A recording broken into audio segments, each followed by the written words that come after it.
அருமையான ஆசீர்வதிக்கப்பட்ட தேவனுடைய பிள்ளைகளே, உங்கள் அனைவருக்கும் சிங்கப்பூர் ஏலிம் எழுப்புதல் திருசபின் சார்பிலே நானும் பாஸ்டர் டாக்டர் சீலா அவர்களும் பாஸ்டர் கிறிஸ்டி அவர்களும் அன்பின் வாழ்த்துக்களை தெரிவித்துக் கொள்கிறோம்.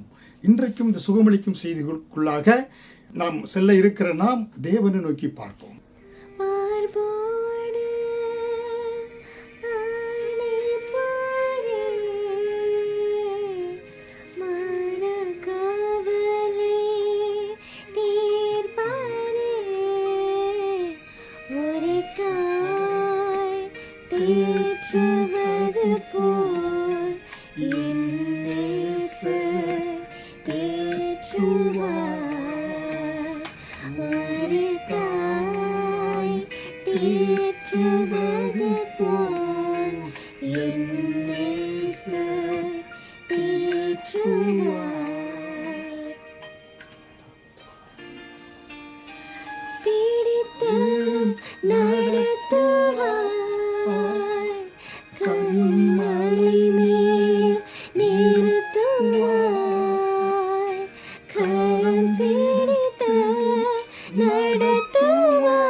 அருமையான தேவனுடைய பிள்ளைகளே, பாருங்க எவ்வளவு அருமையான வார்த்தைகள்.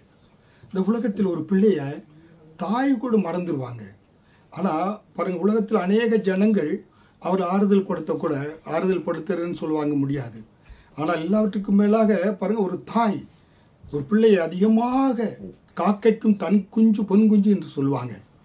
ஒரு பிள்ளை ஆறுதல் அடையக்கூடிய இடம் எங்கே? தாயினுடைய மார்பில் தான். அந்த தாய் ஒரு பிள்ளை அன்பாக அரவணைக்கின்ற பொழுது நான் வாழ்க்கையில் அனுபவிச்சிருக்கிறேன். சிறு பிள்ளை அழைக்கும் பொழுது என்ன, அந்த தாயை பார்க்கின்ற பொழுதே நம்ம கவலையெல்லாம் போய்விடும். தாய் நம்மளை அரவணைச்சு அப்படியே தடை விடுகின்ற பொழுது எல்லா வேதனைகளும் எல்லாம் மறந்து போயிடும். பாருங்க, அப்படி ஒரு தாய் தேற்றுவது போல தேற்றக்கூடியவர் நம்முடைய இயேசு. ஒருவேளை தாய் கூட மறந்துடலாம், அதை காட்டிலும் மறவாத நம்முடைய ஆண்டவர் நம்முடைய இயேசு கிறிஸ்து நம்மை தேற்றக்கூடியவராக இருக்கிறார். அருமையான தேவனுடைய பிள்ளைகளே, இன்றைக்கு கவலையோடு கண்ணீரோடு கூட இந்த செய்தி கேட்டுக்கொண்டிருக்கீங்களா? என்னுடைய பிரச்சனையை யார் எனக்கு ஆறுதல் படுத்துவான், யார் என்னை தேற்றுவானா? நான் உங்களுக்கு அறிமுகப்படுத்துகிறேன். அன்புள்ள தெய்வம் இயேசுவை நாங்கள் உங்களுக்கு அறிமுகப்படுத்துகிறோம். அவர் தாயினும் மேலானவர், தகப்பனின் மேலானவர், உன் கண்ணீரை துடைக்கிறார். உன் கவலைகள் கஷ்டங்களை அவர் நீக்குகிறார். பாருங்க, எப்படி மார்போடு அணைக்கிறார். மனக்கவலைகள் எல்லாம் தீர்க்கக்கூடியவர் அருமை இரட்சகராகிய இயேசு கிறிஸ்து. அவரை நம்பி உன் கரத்தை பிடிச்சிக்கினா கரம் பிடித்து நடத்துவார், கண் மலையின் மேல் நிறுத்துவார். உங்களை கரம் பிடித்து நடத்துவது மட்டுமல்ல, கண் மலையின் மேலே உயர்ந்த ஸ்தலங்களிலே உங்களை உட்காரச் செய்கிற தேவன் ஒருவர் இருக்கிறார். ஹல்லேலூயா. அது மட்டுமல்ல, கர்த்தர் உங்களுக்காக சொர்க்கத்தை விட்டு பூமிக்கு இறங்கி வந்தார். இயேசு கிறிஸ்து உங்களுக்காக மரித்தார். உங்கள் பாவங்களை அவர் சுமந்து கொண்டார். அக்கிரமங்கள் பாவங்கள் இருக்கீங்களா? நீங்க இனி சுமக்க தேவையில்லை, இயேசு சுமந்து கொண்டார் என்று வேதவசனம் சொல்லுகிறது. ஹல்லேலூயா. அவரை நீ நம்புங்க, ஒருபோதும் கைவிடார், ஒரு நாளும் விலகிடார். ஒரு நிமிடம் கூட, ஒரு செகண்ட் கூட விலகாதவர் நம்முடைய இயேசு கிறிஸ்து. ஹல்லேலூயா.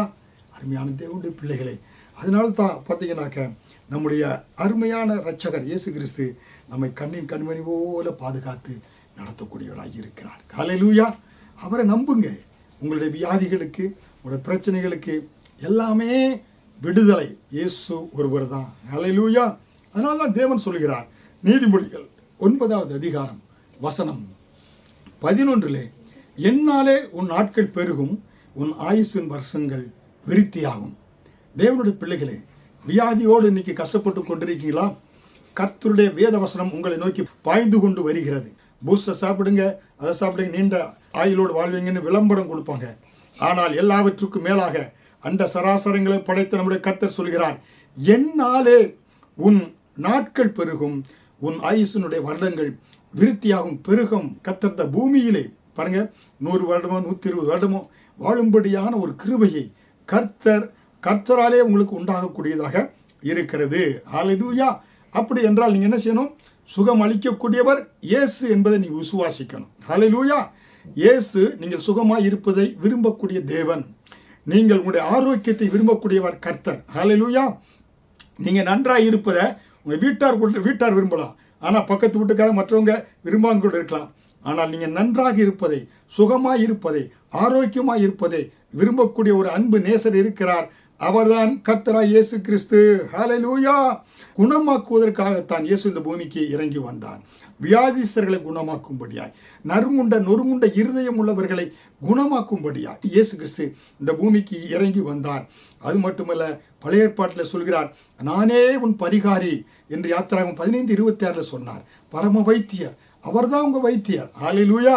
ஏற்கனவே சொன்னது போல கனடா தேசத்தில் எல்லா உலகத்தில் இருக்கக்கூடிய பெரிய பெரிய தேசங்களில் உள்ள டாக்டர்ஸ் எல்லாம் ஒன்று கூடி ஒரு கான்ஃபரன்ஸில் உலகத்தில் தீர்க்க முடியாத வியாதிகள் என்ன, அதாவது மருத்துவத்தினால் கண்டுபிடித்து குணமாக்க முடியாத வியாதிகள் என்ன என்று கணக்கிட்ட பொழுது 39 வியாதிகள் அதுக்கு மருந்து கண்டுபிடிக்க முடியவில்லையா.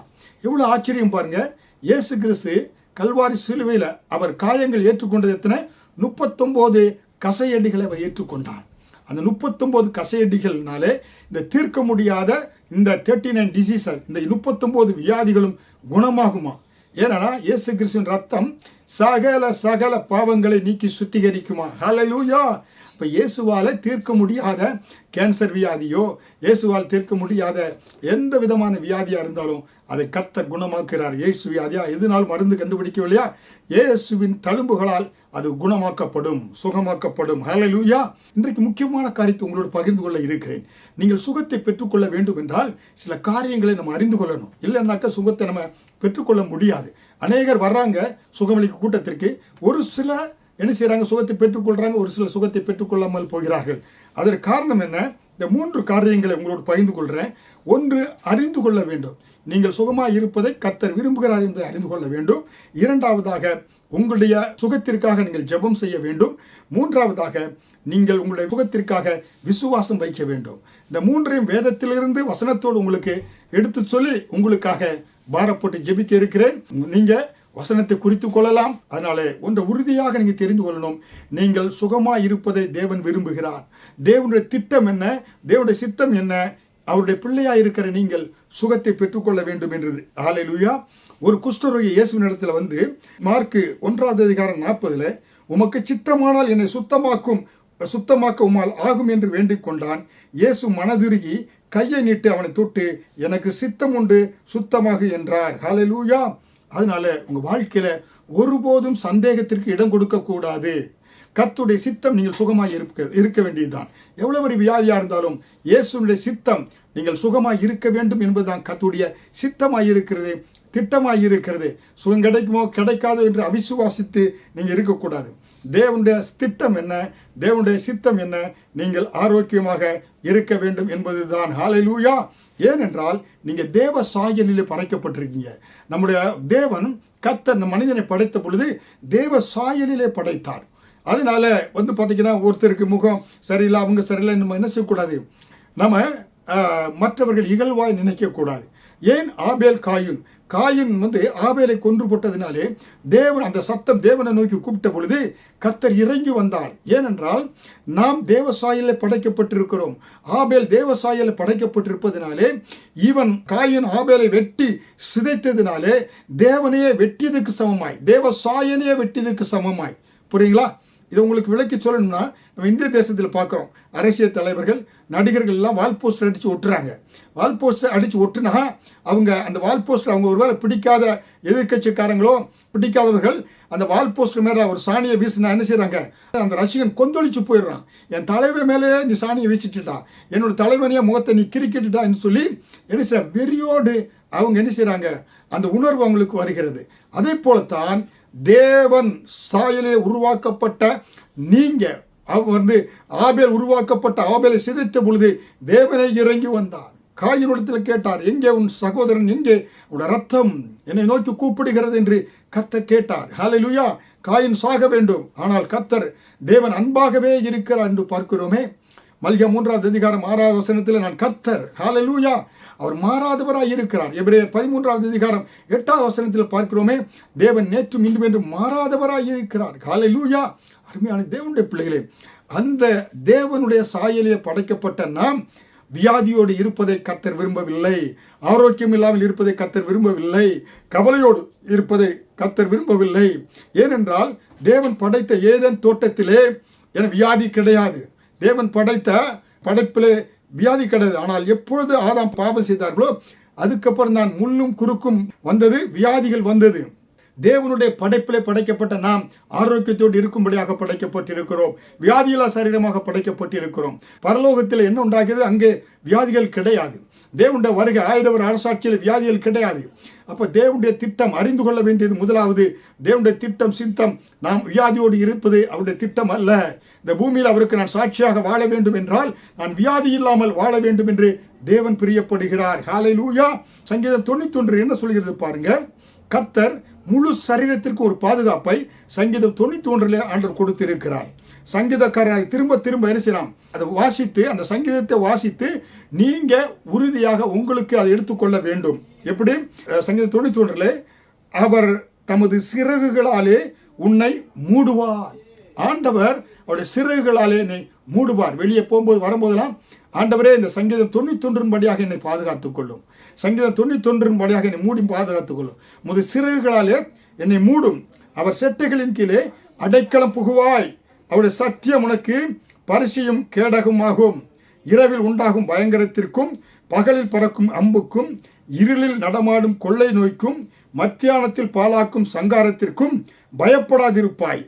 பொல்லாப்பு உனக்கு நேரிடாது, வாதை உன் கூடாரத்தை அணுகாது. சங்கீதம் 91 சங்கீதம் வசனம் 4 முதல் 10 பார்க்கின்ற பொழுது இவ்வளவு காரியங்கள் நம்முடைய பாதுகாப்பை குறித்து ஆரோக்கியத்தை குறித்து கர்த்தர் சொல்லுகிறார். ஹல்லேலூயா.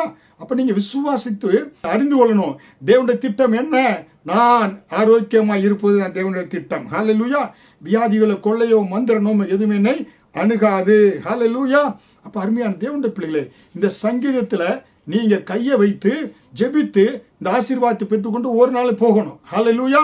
நீங்க விட்டு வெளியே சொல்லும் போது பூனை குறுக்க விழுதா, கணவன் இறந்து போய் கைம்பண்ணுவ எடுத்தவரால நான் போக மாட்டேன், அப்படி வானிலைகளும் சூரியனை சந்திர பார்த்து நீ அப்படி ஏன்னா போகாம இருப்பது அது அல்ல. புரியுங்களா? அப்பதான் காரியம் வாய்க்கும். இந்த சங்கீதம் 91 நீங்கள் உங்களுக்கு உரிமையாக்கி ஜெபித்து விட்டு நீங்க ஒவ்வொரு நாளும் வெளியே செல்லுங்க. உங்க பிள்ளைகளை இந்த சங்கீதம் 91 மூடி மறைத்து ஜெபித்து வெளியே அனுப்புங்க. கர்த்தர் இந்த வார்த்தையின்படியாக ஆம் என்றும் ஆமேன் என்றும் இருக்கிறது. அவர் பொய் சொல்ல மனிதன் அல்ல, மனம் மாற மனுப்புத்திரன் அல்ல. சொல்லியும் செய்யாதிருப்பாரோ? அவருடைய வார்த்தைகள் ஒன்றும் வீணாகுவது இல்லை. ஹல்லேலூயா. அதனால்தான் அருமையான தேவனுடைய பிள்ளைகளே, கர்த்தருடைய திட்டம் என்ன, கர்த்தருடைய சித்தம் என்ன? நீங்கள் ஆரோக்கியமாக இருக்க வேண்டும் என்பதுதான். ஹல்லேலூயா. அதைத்தான் பார்க்கிறோம். 3 யோவான் 2வது வசனத்திலே, பிரியமானவனே, உன் ஆத்துமா வாழ்கிறது போல நீ எல்லாவற்றிலும் வாழ்ந்து சுகமாயிருக்கும்படி வேண்டுகிறேன். ஹல்லேலூயா. நீங்கள் சுகமாயிருப்பதைத்தான் இயேசு கிறிஸ்து விரும்புகிறார், கர்த்தர் விரும்புகிறார். ஹல்லேலூயா. அவருடைய திட்டம் என்ன? ஆத்துமா, எண்ணங்கள், சிந்தனைகள் வாழ்வது போல எல்லாவற்றிலும் நீங்கள் வாழ்ந்து சுகமாயிருக்கும்படி. ஹல்லேலூயா. அதனால தான் ஆண்டவர் உங்களுக்காக வேண்டுதல் செய்கிறார். தேவனுடைய விருப்பம் என்ன? நீங்கள் எல்லாவற்றிலும் சுகமாக ஆரோக்கியமாக இருக்க வேண்டும் என்பதுதான். ஹல்லேலூயா. ஏனென்றால் இயேசு கிறிஸ்து உங்களுடைய பலவீனங்களை, உங்கள் சுகவீனங்களை, உங்களுடைய அக்கிரமங்களை, உங்கள் வியாதிகளை எல்லாம் ஏற்கனவே சிலுவையிலே சுமந்து தீர்த்து விட்டார். ஹல்லேலூயா. அதைத்தான் வேத வசனத்தில் நம்ம பார்க்கிறோம். அதே போல 1 பேதுரு 2வது அதிகாரம் 24வது வசனத்தின்படி, அவருடைய தழும்புகளால் குணமானீர்கள். ஹல்லேலூயா. இயேசு கிறிஸ்துனுடைய தழும்புகளால் நீங்க என்ன செய்றீங்க? குணமாகிறீர்கள் என்று அப்போஸ்தலனாகிய பேதுரு 1வது அதிகாரம் வசனம் 24 சொல்லி இருக்கிறார். ஹல்லேலூயா. அப்ப இயேசு கிறிஸ்துனுடைய தழும்புகளாலே நீங்க என்ன செய்றீங்க? குணமாகிறீங்க. ஹல்லேலூயா. அப்ப இயேசு கிறிஸ்துவினிடத்தில் பூமியில வந்த பொழுது, இயேசு பூமியில ஊழியம் செய்த பொழுது அவரிடத்தில் வந்து அனைவரும் சுகத்தை பெற்றுக்கொண்டாங்க. யாருமே சுகம் இல்லாமல் போகல. இயேசு கிறிஸ்து வந்த அனைவரையும் அவர் சுகமாக்கினார். ஒருவரை அவர் புறம்பே தள்ளினது கிடையாது. அவர்கள் அனைவரும் வந்த அனைவரும் ஆரோக்கியத்தையும் சுகத்தையும் பலனை பெற்றுக்கொண்டார்கள். அதனால தான் இயேசு சொன்னார், என்னிடத்தில் வருகிற ஒருவனையும் நான் புறம்பே தள்ளுவதில்லை. அப்ப செய்தியை கேட்டுக்கொண்டிருக்க அருமையான தேவனுடைய பிள்ளைகளே, இயேசுவின் பிள்ளையாக மாறவில்லை என்றால் உங்க இருதயத்தில் இந்த நான் சொல்கிற இந்த விசுவாச வார்த்தையை சொல்லுங்க. பரிசுத்த பரலோக தேவனை, நீர் எனக்காக இயேசு கிறிஸ்துவை இந்த பூமியில் அனுப்பினீர், அதை நான் விசுவாசிக்கிறேன். அவர் வந்து கல்வாரி சிலுவையில் என்னுடைய பாவங்களுக்காய், வியாதிகளுக்காய் மரித்தார், அடக்கம் செய்யப்பட்டார், 3ஆம் நாளிலே உயிரோடு எழும்பி வந்தார் என்பதை விசுவாசிக்கிறேன். அவரே என் பரிகாரி, அவரே என் ரட்சகர் என்று அறிக்கையிடுகிறேன் சொல்கின்ற பொழுது அவருடைய பிள்ளையாக மாறுறீங்க. அவரிடத்தில் நீங்க வந்துடுறீங்க. இயேசுவின் இடத்துல வருகிற உங்களை அவர் புறம்பே தள்ள மாட்டார். ஹல்லேலூயா. அதனால்தான் மத்தேயு 11வது அதிகாரம் வசனம் 28 வருத்தப்பட்டு பாரம் சுமக்கிறவர்களே, நீங்கள் எல்லோரும் என்னிடத்தில் வாருங்கள், நான் உங்களுக்கு இளைப்பாறுதல் தருகிறேன் என்று சொல்கிறார். ஹல்லேலூயா. இன்றைக்கு உங்களுக்கு மத்தியில் இந்த செய்தியை கொடுப்பதற்கு இந்த வேத வசனம் தான் எனக்கு காரணமாக இருந்தது. 40 வருடங்களுக்கு முன்பாக மதுரையில் நான் படிக்கின்ற பொழுது, இன்ஜினியரிங் படிக்கின்ற பொழுது கஷ்டங்கள், பண கஷ்டங்கள், குடும்பங்களிலே மரணங்கள் ஏற்பட்ட பொழுது, என்னுடைய பிரச்சனைக்கு யார் பாரம் இருந்த பொழுது, அப்படியாக நான் என்ன செய்தேன்? நடந்து கொண்டு மதுரை பெரியார் பஸ் ஸ்டாண்டில் இருக்கக்கூடிய TLC லுத்தரன் திருச்சபை திறந்து வைக்கப்பட்டிருந்தது. அங்கே சென்றேன். ஒரு சிலர் முழங்கால் படியிட்டு தேவனோடு மன்றாடி ஜெபித்துக் கொண்டிருந்தாங்க. நானும் அந்த ஆலயத்துக்குள்ள நுழைந்த பொழுது, அந்த உள்ள ஆலயத்துக்குள் நுழைகிறது புல்பிட்டினுடைய வலது பக்கத்தில் மத்தேயு 11வது அதிகாரம் 28 அந்த சுவரில் எழுதி வைத்திருப்பாங்க. வருத்தப்பட்டு பாரம் சுமக்கிறவர்களே, நீங்கள் எல்லோரும் என்னிடத்தில் வாருங்கள், நான் உங்களுக்கு இளைப்பாறுதல் தருவேன். அந்த வார்த்தை என் உள்ளத்தை தேற்றியது. என் வருத்தத்தை எல்லாம், ஏன்னா இயேசு இளைப்பாறுதல் தருவேன் சொல்றாரே, என்னிடத்தில் வாருங்க என்று சொல்கிறாரே, அவரிடத்தில் நான் சென்றேன். ஒவ்வொரு நாளும் சென்று என்னுடைய கல்லூரி படிப்பு முடித்து சென்று பாரத்தோடு ஜெபித்தேன். என் துக்கங்களை எல்லாம் மாற்றினார். என் வருத்தத்தை எல்லாம் இயேசு எடுத்து போட்டார். என் குடும்பத்தில் மரணங்களை எல்லாம் தடுத்தார். என் கவலைகள், கண்ணீர்கள் எல்லாம் இயேசு மாற்றினார். அது இன்றைக்கு ஜீவனோடு உங்கள் மத்தியில் இருப்பது என தேவனுடைய சுத்த கிருபை. ஹல்லேலூயா. இன்றைக்கு 45 வருடங்களுக்கு மேலாக தேவன் என்னை ஆரோக்கியத்தோடு சுகத்தோடு உங்கள் மையத்தில் வைத்து உங்களுக்காக செய்து கொடுக்க வைத்திருக்கிறார் என்றால், இந்த மத்தேயு 11வது அதிகாரம் 28 என்னை ரட்சிப்புக்குள் நடத்தியது. ஹல்லேலூயா. அதனால் தான் இயேசு கையை நீட்டி தொட்டவர்களும், இயேசுடைய அங்கத்தை தொட்டவர்களும், அவருடைய சரீரத்துடைய வஸ்திரத்தை தொட்டவர்கள் எல்லாரும் சுகத்தை பெற்றுக்கொண்டார்கள். ஹல்லேலூயா. அப்படி என்றால் நீங்களும் சுகத்தை பெற்றுக்கொள்வது உறுதி என்பதை நீங்கள் அறிந்து கொள்ள வேண்டும். ஹல்லேலூயா. என்றால் இயேசு கிறிஸ்துவின் வாக்குத்தத்தங்கள்லாம் உண்மையாக அது பலிக்கக்கூடியதாக இருக்கிறது. ஹல்லேலூயா. அதை நீங்கள் தெரிந்து கொள்ள வேண்டும். ஹல்லேலூயா. அப்போ நம்ம என்ன செய்யணும்னாக்கா, தேவனுடைய திட்டம், இயேசுனுடைய திட்டம் என்ன? நான் சுகமாய் இருக்க வேண்டும் என்பதை அறிந்து கொள்ள வேண்டும். அதனால தான் வேதவசனம் சொல்லுகிறது, யாத்திராகமம் 15:26 நான் எகிப்தியருக்கு வரப்பண்ணின வியாதிகளில் ஒன்றையாயிலும் நான் உனக்கு வரப்பண்ணேன், நானே உன் பரிகாரியாகிய கர்த்தர் என்பதை நீங்கள் அறிந்து கொள்ள வேண்டும். விசுவாசிக்க வேண்டும். ஹல்லேலூயா. இந்த வசனங்கள் எல்லாம் மனப்பாடம் செய்து அப்படியே நீங்கள் வைத்து அதை பயன்படுத்த வேண்டும். இரண்டாவதாக, அவர் உன் அப்பத்தையும் தண்ணீரை ஆசீர்வதிப்பார், வியாதியை உன்னிலிருந்து விலக்குவேன் என்று யாத்திராகமம் 23வது அதிகாரம் 25 சொல்கிறாரு. உங்கள் அப்பத்தை அனுதின சாப்பாட்டை உங்களுக்கு ஆசீர்வதிக்கிறாரு, குறையில்லாமல் கொடுக்கிறாரு. அதே போல தண்ணீரை ஆசீர்வதிக்கிறாரு, வியாதிகளை உன்னிலிருந்து விலக்குவேன் என்று வாக்கு கொடுத்திருக்கிறார் என்பதை அறிந்து வைத்திருக்க வேண்டும். ஹல்லேலூயா. மூன்றாவதாக, அவர் தாமே நம்முடைய பலவீனங்களை ஏற்றுக்கொண்டு நம்முடைய நோய்களை எல்லாம் சுமந்தார் என்று மத்தேயு 8வது அதிகாரம் 17 சொல்லப்பட்டிருக்கிறது நீங்கள் அறிந்து வைத்திருக்க வேண்டும். அவர் என்னுடைய வியாதிகளை எல்லாம் சுகமாக்குகிறார் என்று. ஹல்லேலூயா. அவர் சுமந்து தீர்த்து விட்டார், நான் சுமக்க தேவையில்லை. அதே போல சங்கீதம் 107வது அதிகாரம் 20 அவர் தமது வசனத்தை அனுப்பி அவர்களை குணமாக்குகிறார், அவர்களை அழிவுக்கு தப்புவிக்கிறார். ஹல்லேலூயா. வசனத்தை அனுப்பி குணமாக்கி அழிவுக்கு தப்புவிக்கக்கூடியவராக இருக்கிறார் என்பதை நீங்கள் அறிந்து வைத்திருக்க வேண்டும். ஹல்லேலூயா. அது மட்டுமல்ல, மல்கியா 4வது அதிகாரம் வசனம் 2 படியாக, என் நாமத்திற்கு பயந்திருக்கிற உங்கள் மேல் நீதியின் சூரியன் உதிக்கும், அதன் செட்டைகளின் கீழ் ஆரோக்கியம் இருக்கும். ஹல்லேலூயா. வானத்தில், இந்த உலகத்தில் வானத்தில் திறந்து விடப்பட்ட நிலைமையில் இருக்காதீங்க. ஹல்லேலூயா. நீங்கள் இயேசுடைய செட்டைகளின் கீழ் வந்து விடுங்க, அவர் அடைக்கலத்துக்குள்ளே வந்து விடுங்க. அங்கே என்ன இருக்கிறது? ஆரோக்கியம் இருக்கக்கூடியதாக இருக்கிறது. ஹல்லேலூயா. ஒரு அனாதைகளைப் போல நாளை தேவையில்லை, உங்களுக்கு ஒரு மேற்பர் இருக்கிறார். இயேசு என்ற இந்த உன்னதமான மறையில் ஓடி வந்து விடுங்க. கொடை, மழை பெய்கிறது, கொடைக்குள்ளே இருக்கிறீங்க, உங்களுக்கு அபயம். கொடை விட்டு சரீரத்தின் அங்கங்கள் வெளியே போகும்போது அபாயமாக இருக்கிறது. இயேசு என்ற கொடைக்குள் வந்து விடுங்க, அங்கே உங்களுக்கு ஆரோக்கியம் இருக்கிறது. ஹல்லேலூயா. அருமையான தேவனுடைய பிள்ளைகளே, உங்களுக்காக மீண்டும் மீண்டும் சுகமளிக்கும் காரியங்களை குறித்து ஆவியானவர் ஏவிக்கொண்டிருப்பதனாலே உங்களுக்காக பேசிக் கொண்டிருக்கிறோம். இந்த வார்த்தைகள் எல்லாம் சுகமாக்கும் மருந்தாக இருக்கிறது. அவர் வார்த்தை எப்படிப்பட்டதாக இருக்கிறது? வசனத்தை அனுப்பி ஆண்டவர் குணமாக்குகிறார். ஹல்லேலூயா. அருமையான தேவனுடைய பிள்ளைகளே, இங்கே தூரதேசத்தில் இருந்தாலும் நாங்கள் இந்த வசனத்தை சொல்லுகின்ற பொழுதே கர்த்தர் வசனத்தை அனுப்பி எல்லா வியாதிகளையும், கேட்கிற ஒவ்வொரு பிள்ளைகளுடைய வியாதிகளையும் கர்த்தர் குணமாக்கி கொண்டிருக்கிறார். ஹல்லேலூயா. இந்த வல்லமையான வாக்குத்தத்தங்களை நினைச்சு நீங்கள் பிடித்து கொள்ள வேண்டும். இதை தெளிவாக ஏதோ மனப்பாடம் பண்ணுறீங்க, இந்த வசனத்தை மனப்பாடம் பண்ணி இதை உங்களுக்குரியதாக நீங்கள் மாற்றுகின்ற பொழுது தேவன் என்னை சுகமாக்குகிறார் என்பதை அறிந்து கொள்கிறீர்கள். ஹல்லேலூயா. அருமையான தேவனுடைய பிள்ளைகளே, அது மட்டுமல்ல, லூக்கா 10வது அதிகாரம் வசனம் 1 பார்க்கின்ற பொழுது இயேசு தம்முடைய சீசர்களுக்கு அதிகாரத்தை கொடுத்து ஜனங்களை போய் சுகமாக்குங்கள் என்று சொல்லி லூக்கா 10வது அதிகாரம் வசனம் 9லும் 19லும் சீடர்களுக்கு அதிகாரம் கொடுத்தார். அப்போ நீங்கள் சுகத்தை பெற்றுக்கொள்வதற்கு நீங்கள் வார்த்தைகள் பயன்படுத்தணும்.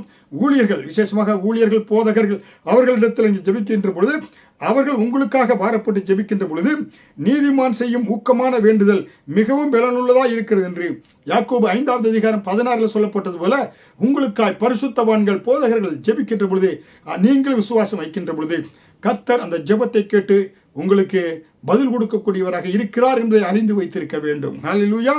அது மட்டுமல்ல, யாக்கோபு 5:15 விசுவாசமுள்ள ஜெபம் பிணியாளியை ரட்சிக்கும், கர்த்தர் அவனை எழுப்புவார் என்பதை நீங்கள் அறிந்து வைத்திருக்க வேண்டும். ஹல்லேலூயா. சுகத்தை பெற்றுக்கொள்ள வேண்டும் என்றால் தேவனுடைய திட்டம் என்ன? நான் ஆரோக்கியமாக இருக்க வேண்டும், நான் செழிப்பாக இருக்க வேண்டும் என்பது தேவனுடைய திட்டம் என்பதை, அவருடைய சித்தம் என்பதை நீங்கள் அறிந்து வைத்துக் கொள்ள வேண்டும். ஹல்லேலூயா. சுகத்தை பெற்றுக்கொள்வதற்கு அறிந்து வைத்திருக்க வேண்டும். காரியங்கள், தேவன் எப்படிப்பட்டவர், அவருடைய வார்த்தை எப்படிப்பட்டது, நான் எப்படி இருக்க வேண்டும் என்று தேவன் விரும்புகிறார் என்பதை அறிந்து வைத்திருக்க வேண்டும். இரண்டாவதாக, நீங்கள் ஜெபம் செய்ய வேண்டும். ஹல்லேலூயா. சுகத்தை பெற்றுக்கொள்வதற்கு உங்கள் வியாதி குணமாக வேண்டும் என்றால் ஜெபம் என்றால் என்ன? கர்த்தரிடத்திலே வேண்டுவது, உங்களுடைய விண்ணப்பங்களை தேவனிடத்தில் வேண்டுவது. நீங்கள் அவருடைய பிள்ளையாய் மாறுகின்ற பொழுது உரிமையோடு கூட அப்பா பிதாவே என்று அழைக்கக்கூடிய உரிமையை கொடுத்திருக்கிறாரு. அப்பாவிடத்த பிள்ளை எப்படி கேட்பான்? உரிமையோடு கேட்பானே. அப்போ தேவனிடத்தில் நீங்கள் என்ன செய்யணும்னாக்க ஆண்டவரிடத்தில் உரிமையோடு கேட்கின்ற பொழுது சங்கீதம் 103வது அதிகாரம் வசனம் 15 படி தகப்பன் தன் பிள்ளைக்கு இறங்குவது போல கர்த்தர் தமக்கு பயந்தவர்களுக்கு இறங்குகிறார். ஹல்லேலூயா. ஒரு தகப்பன் பிள்ளைக்கு இறங்குவது போல அவருடைய பிள்ளைகளுக்கு கர்த்தர் இறங்குகிறார் என்று வேதவசனம் சொல்லுகிறது. கேட்பீங்களா? உங்கள் அப்பாட்ட இப்படி நீங்கள் உரிமையோடு கேட்குறீங்க, அப்பா எனக்கு இது வாங்கி கொடுங்கப்பான்னு. ஏசப்பாட்ட கேளுங்க, ஏசப்பா நான் சுகமாய் இருக்க வேண்டும், என் கணவன் சுகமாய் இருக்க வேண்டும், என் மனைவி சுகமாய் இருக்க வேண்டும், என்னோட பெற்றோர்கள் சுகமாய் இருக்க வேண்டும், என் பிள்ளைகள் சுகமாய் இருக்க வேண்டும் என்று நான் கேட்கிறேன், ஜெபம் பண்ணுகிறேன், விண்ணப்பம் பண்ணுகிறேன் என்று கேட்க வேண்டும். ஹல்லேலூயா. அப்ப தேவன் ஜெபத்தை கேட்டு உங்களை சுகமாக்கக்கூடியவராய் இருக்கிறார். ஹல்லேலூயா. வேதத்திலிருந்து ஜெபத்தை கேட்டு கர்த்தர் ஒருத்தருடைய மரண வியாதியை குணமாக்கினார் என்பதை வேத வசனத்தில் உங்களுக்கு சொல்கிறேன். எசேக்கியா ராஜா பாருங்க, எசேக்கியா ராஜா வியாதிப்பட்டிருந்தார். எப்படிப்பட்ட வியாதி? மரணத்துக்கு எதுவான வியாதி. அதை ஏசாயா தீர்க்கதரிசி சொல்றாரு. அவரிடத்துல என்ன சொல்றாரு? நீர் எசேக்கியா ராஜாட்ட, நீர் உமது வீட்டு காரியத்தை ஒழுங்குபடுத்தும், நீர் பிழைக்க மாட்டீர், மரித்து போவீர் என்று கர்த்தர் சொல்கிறார் என்று ஏசாயா தீர்க்கதரிசி எசேக்கியா ராஜா பற்றி சொல்றாரு. நீங்க பிழைக்க மாட்டீங்க, மரித்து போவீங்க, உங்களுக்கு வியாதி இருக்குது என்று. அது என்ன கேன்சர் நோய் என்று, பிளவை நோய் என்று சொல்றாங்க. ஆனால் இங்கே அந்த ஏசாயா தீர்க்கதரிசி என்ன பண்றாரு? தன் முகத்தை சுவர்புறமாக திருப்பி கர்த்தரை நோக்கி, கர்த்தாவே, நான் உமக்கு முன்பாக உண்மையும் மன உத்தமமாய் நடந்து உமது பார்வைக்கு நலமானதை செய்தேன் என்பதை நினைத்தருளும் என்று சொல்லி எசேக்கியா தீர்க்கதரிசி அழுது தேவனிடத்தில் விண்ணப்பம் பண்ணினார். ஏசாயா தீர்க்கதரிசி மூலமாக நீ மரித்து போவ என்று சொன்ன தேவனிடத்தில் ஜெபம் பண்ணின பொழுது சொன்ன வார்த்தையே கர்த்தர் அதை நிறைவேற்றாதபடி அந்த எசேக்கியா ராஜாவினுடைய ஜெபத்தை ஆண்டவர் கேட்டு எசேக்கியா ராஜாவுக்கு 15 வருடங்களை கூட்டி கொடுத்தார். ஹல்லேலூயா. என்ன சொல்றாரு பாருங்க, உன் தகப்பனாகிய தாவீதின் தேவனாயிருக்கிற கர்த்தர் சொல்கிறது என்றால் உமது விண்ணப்பத்தை கேட்டேன், உன் கண்ணீரை கண்டேன், இதோ உன் நாட்களோட 15 வருடங்களை கூட்டுவேன் என்று 15 வருடங்களை எசேக்கியா ராஜாவுக்கு கர்த்தர் கூட்டி கொடுத்தாருங்க. அருமையான தேவனுடைய பிள்ளைகளே பாருங்க, ஒரு ஜெபம் மறிக்க போகிற மனிதனுக்கு ஜெபத்தின் மூலமாக அந்த மரணம் நீங்கி 15 வருடங்களை கர்த்தர் கூட்டி கொடுத்து அதில் மனாசே பிறந்தான். அந்த வம்சத்தில் இயேசு கிறிஸ்து பிறந்தார் என்று பார்க்கிறோம். ஹல்லேலூயா. அருமையான தேவனுடைய பிள்ளைகளே, நீங்க எப்பொழுதும் தேவனிடத்தில் வரலாம். தேவனிடத்தில் வருவதற்கு தடையே கிடையாது. 24x7 24 மணி நேரமும் 7 நாட்களும் 24 மணி நேரமும் நீங்க தேவனிடத்தில் ஜெபிக்கலாம். ஹல்லேலூயா. அதனால்தான் தேவன் இஸ்ரவேலை காக்கிறவர் உறங்குவதும் இல்லை தூங்குவதும் இல்லை என்று சங்கீதம் 121 அதிகாரம் வசனம் 4 சொல்லப்பட்டது போல நம்முடைய கர்த்தர் என்ன செய்கிறார்? இரவும் பகலும் தூங்காமல் பாதுகாக்கிறார். இஸ்ரவேல் ஜனங்கள் தூங்கிக் கொண்டிருக்கிறாங்க. ஆனால் பாருங்க, இஸ்ரவேல் ஜனங்கள் தூங்கிக் கொண்டிருக்கின்ற போது அவளுக்கு விரோதமாக மந்திரங்கள் தந்திரங்களை பாலாக்கும் பிழையாமல் செய்த பொழுது கர்த்தர் தூங்காமல் பாதுகாக்கிறவர், இஸ்ரவேலை காக்கிறவர் உறங்குவதும் இல்லை தூங்குவதில்லை என்று பார்க்கிறோமே. இஸ்ரவேலுக்கு விரோதமான மந்திரம் இல்லை, யாக்கோபுக்கு விரோதமான மந்திரம் இல்லை, இஸ்ரவேலுக்கு விரோதமான குறி சொல்லுதல் இல்லை என்று பார்க்கிறோமே. அப்படி பாதுகாக்கிறவர் என்பதை நீங்க அறிந்து வைத்திருக்க வேண்டும். ஹல்லேலூயா. அருமையான தேவனுடைய பிள்ளைகளே, அதனால நீங்க தேவனிடத்தில் கேளுங்கள், அப்பொழுது உங்களுக்கு கொடுக்கப்படும். ஏனென்றால் கேட்கிற எவனும் பெற்றுக்கொள்கிறான், தேடுகிறவன் கண்டடைகிறான், தட்டுகிறவனுக்கு திறக்கப்படும் என்று மலை பிரசங்கத்திலே மத்திய 7 அதிகாரம் 7 வசனம் 8 இயேசு சொல்கிறார். ஹல்லேலூயா. அப்ப தேவன் உங்களிடத்தில் எதிர்பார்ப்பது என்ன? நீங்கள் ஜெபிக்க மாட்டீங்களா? அவரிடத்தில் வேண்டிக் கொள்ள மாட்டீங்களா? ஹல்லேலூயா. அருமையான தேவனுடைய பிள்ளைகளே, அதனால நீங்க கர்த்தரிடத்தில் என்ன செய்ய வேண்டும் என்றால் நீங்கள் ஜெபிக்க வேண்டும். ஒன்று, கர்த்தர் என்னை குணமாக்கிறார் என்பதை அறிந்து வைத்திருக்க வேண்டும். இரண்டாவது, ஜெபம் என்பது தேவனிடத்தில் நீங்க கேட்கக்கூடியது, பரலோகத்தின் கதவுகள் உங்களுக்காக திறக்கப்படக்கூடியது. அவரிடத்தில் உரிமையோடு இயேசுவின் நாமத்தில் கேட்கின்ற பொழுது இயேசு அந்த காரியத்தை பிதாவினிடத்தில் பிதா நாம மகிமைக்காக அந்த காரியத்தை வாய்க்க செய்யக்கூடியவராக இருக்கிறார். ஹல்லேலூயா. காரணம், கர்த்தருடைய கண்கள் நீதிமான்கள் மேல் நோக்கமாக இருக்கிறது என்று வேதவசனம் சொல்லுகிறது. மூன்றாவதாக, தேவன் அவர் மேல சுகத்தை பெற்றுக்கொள்ளும் விசுவாசம் மிக மிக அவசியம். விசுவாசம் மிக வல்லமையுள்ளது. ஹல்லேலூயா. அருமையான தேவனுடைய பிள்ளைகளே, விசுவாசம் தேவனிடத்தில் வைங்க. ஹல்லேலூயா. ஏனென்றால் விசுவாசம் இல்லாமல் தேவனுக்கு பிரியமாய் இருப்பது கூடாத காரியம். ஏனெனில் தேவனிடத்தில் சேர்கிறவன் அவர் உண்டென்றும் அவர் தம்மை தேடுகிறவர்களுக்கு பலன் அளிக்கிறவர் என்றும் விசுவாசிக்க வேண்டும் என்று சொல்லி எபிரேயர் 11 அதிகாரம் 6 வசனத்தில் சொல்லப்பட்டிருக்கிறது. அப்ப தேவனிடத்தில் விசுவாசத்தோடு கடுகளவு விசுவாசம் இருந்தாலும் மலையை பார்த்து அப்பாலே போய் என்று சொல்கின்ற பொழுது அது சமுத்திரத்தில் போய் விழும் என்று ஆண்டவர் சொல்றாருல. அப்போ உங்கள் விசுவாசத்தோடு தேவனிடத்தில் நீங்க கேட்கின்ற பொழுது கர்த்தர் என்ன சுகத்தை கொடுப்பார். 12 வருடம் பெரும்பாடுள்ள ஸ்திரீ தேவனுடைய விசுவாசத்தோடு அவர்களுடைய அஸ்திரத்தை தொட்டா. அவர் சொன்னாரு, என்ன இயேசு அவளை பார்த்து, மகளை திடன்கொள், உன் விசுவாசம் உன்னை ரட்சித்தது, சமாதானத்தோடு போ என்று இயேசு சொன்னார். ஹல்லேலூயா. அருமையான தேவனுடைய பிள்ளைகளே, இன்றைக்கும் இயேசுவிடத்தில் வந்த அநேகர், குருடராய் வந்த கண்கள்லாம், அவர் என்ன, உனக்கு நான் சுகத்தை கொடுப்பேன் என்று விசுவாசிக்கா என்று இயேசு கேட்டு அவர் கண்களுடைய பார்வையை கொடுத்தார். ஹல்லேலூயா. அருமையான தேவனுடைய பிள்ளைகளே, அதனால்தான் விசுவாசத்தின்படி உங்களுக்கு ஆக கடவுது என்று மத்திய 9:26 இயேசு சொன்னார்.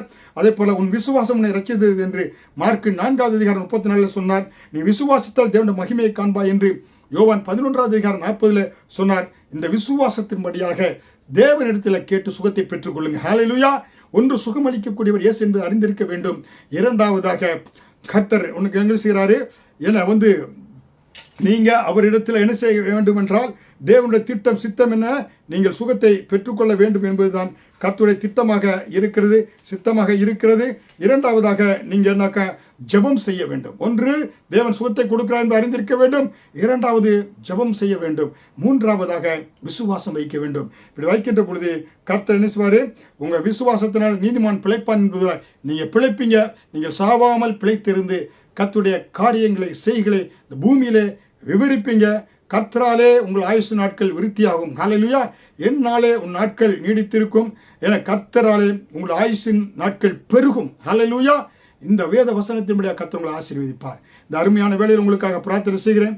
அருமையான தேவனுடைய எங்களை நேசிக்கிற இயேசு கிறிஸ்துவே, செய்தியை கேட்ட ஒவ்வொரு பிள்ளைகளுக்காக திறப்பிலை நிற்கிறேன்.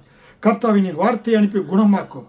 ஆண்டவரே, நீ உங்களுடைய தழும்புகளால் குணமானீர்கள் என்று சொன்னீங்களே, அது எப்படிப்பட்ட வியாதியாக இருந்தாலும் இந்த நிமிடத்தில் கர்த்தாவே, கேட்கிற பிள்ளைகளுடைய சரீரத்தை விட்டு நீங்கும்படியாய் நீர் கொடுத்த அதிகாரத்தின்படி இயேசுவின் நாமத்தில், இயேசுவின் ரத்தத்தினாலே வியாதிகள் நீங்கட்டும், சுகம் உண்டாகட்டும், ஆரோக்கியம் உண்டாகட்டும், செழிப்பு உண்டாகட்டும்.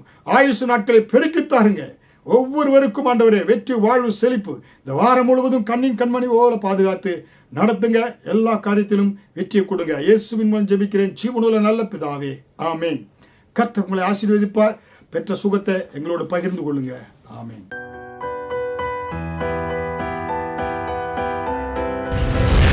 கர்த்தர் உங்களை ஆசீர்வதிப்பாராக.